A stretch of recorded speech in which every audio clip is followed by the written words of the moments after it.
on the Hour, presented by Indeed.com. I'm Matt Piper in New York, where a jury has found Donald Trump liable for battery and defamation. It involves the case of Eugene Carroll, who said Trump raped her at a department store here back in 1996. Jurors rejected Carroll's claims that she was raped, but found the former president liable for sexually assaulting her.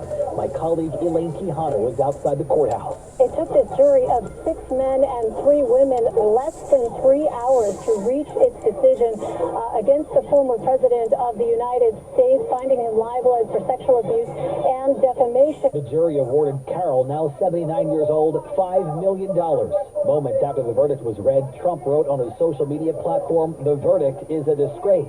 Legal analyst Jessica Levinson. The former president will not be incarcerated. He will not face any jail time. But it does mark the first time that Trump, who has been accused of sexual misconduct by more than 24 women, has been held legally responsible for sexual assault. I'm Matt Piper in New York. Now with more CBS News, here's Monica Ricks.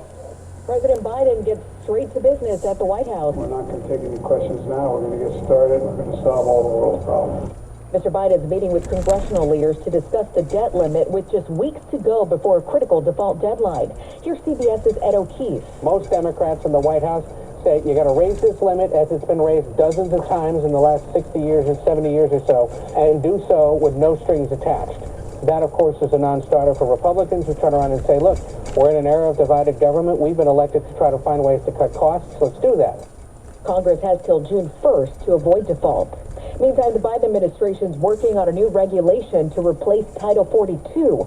CBS's Nicole D'Antonio. The regulation would disqualify migrants from asylum if they failed to request it in another country on their way to the U.S. It would bar most non-Mexican migrants from asylum if they enter the U.S. without permission. Anyone who violates that could be deported and banned from coming back for 5 years. In Texas, investigators still don't have a motive for a mall massacre that left 8 people dead. Hank Sibley's with the State's Department of Public Safety. We are trying to get into his computer and on social media and find out, whether he had anything that he publicized or been out. We're looking around and seeing what he tried to find and looked at and trying to get every information we can. Police say he'd done research on the mall to look up when the most people would be there. In Louisiana, a 58-year-old faces charges for shooting at kids playing hide-and-seek in his backyard. Authorities say a 14-year-old girl was hit in the back of the head. She's expected to be okay. This is CBS News. Well, that's today's news. I didn't hear the good news, did you? I didn't think so. I guess it's all about perspective. The glass is half full. Well, as always, I want to thank you again for coming along with me on these Dash Cam News adventures. You know the drill. Peace, love, and all that hippie jazz. Bye-bye, everybody.